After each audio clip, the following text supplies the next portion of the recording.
Chapter 30. The Real Party Girl. "You're something else," Joy Beer says after she takes a sip from her coffee cup. "Getting together with two groomsmen, kissing girls during Truth or Dare, picking up on a guy at a bar while you were on a date.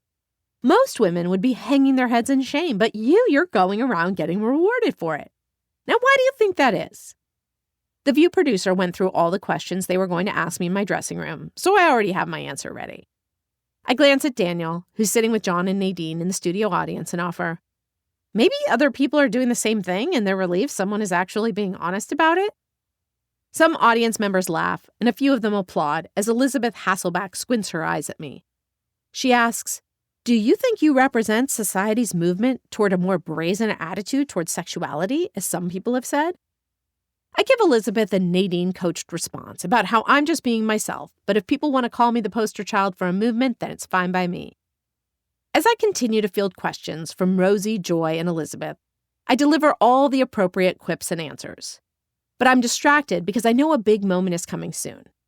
It seems terrifying, but at the same time completely appropriate, and I suddenly know that everything's going to turn out fine. And then before I know it, the moment is here. "What are your plans for the future?" Rosie asks, looking up from one of her note cards.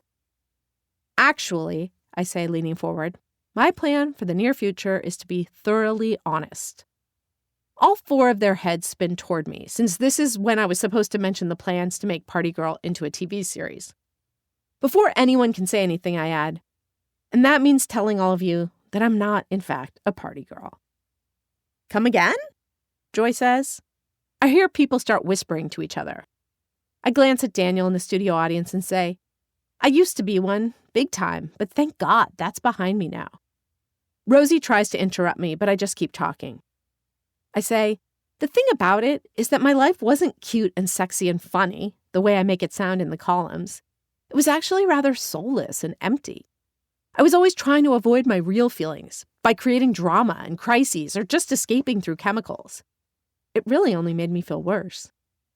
In the audience, Daniel stands up, but then, clearly realizing there's nothing he can do, sits back down. "So you've been living a lie?" Joy asks. "Well, yes and no," I say, amazingly calm for someone who's in the process of upending her life.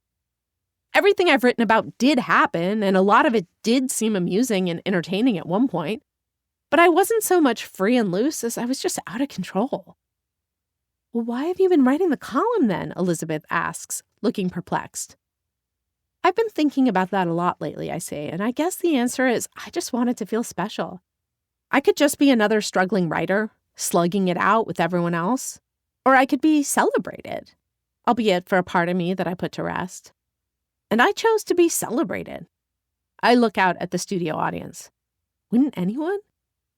A heavy-set woman in a flowered sundress nods, and Joy makes a gesture to a producer that they should cut me off. Before that can happen, I say, "I may be a fraud, but I'd like to introduce you to someone who's not. Someone who's living the life because it's who she is and not because her self-destructiveness brought her there." I glance down at Charlotte, a.k.a. Tube Top Girl. She's sitting as planned in the farthest audience seat to the right. "Want to come up here, Charlotte?" I ask, as I hear a producer backstage shout that they need to cut me off. But Charlotte stands up and removes her wrap, suddenly the very picture of sexified youth in a halter dress and dainty heels. The hosts sit there eagerly, waiting to see what will happen next. As Charlotte walks onto the stage, her tanned and muscular legs sauntering confidently toward us, I marvel over how ready she is for this opportunity. I know what's happening will serve everyone. Nadine and Daniel will surely get even more publicity because of my dramatic departure and her sure-to-be stunning takeover. I walk over to give her a hug, then turn back toward the women. "May I present the real party girl," I say, nudging Charlotte toward them, and then walking off the stage. I remove my mic from my shirt and place it on a shelf filled with other microphones in front of the green room. As I walk down the hall toward the exit, I hear a producer say into a headpiece that they're going to bump the next guest so they can see how this story plays itself out. I smile as I continue into the green room, stopping only to pick up my bag, which contains my ticket back to LA. I can feel my BlackBerry beeping that I have a text message, so I pull it out as I make my way from backstage into a hallway. Glancing down, I see that the text is from Adam. It starts with the line, "Always trust your first impression." As I take the elevator down to the ground floor, I read the rest of what he wrote. "Just saw Hasselback almost lose her lunch thanks to you. She wasn't the only one. Any chance you can forgive me for buying into the hype instead of trusting my first impression?" I smile as I exit the building. Nobody chases after me, and casually as can be, I hail a cab and ask to be taken to JFK.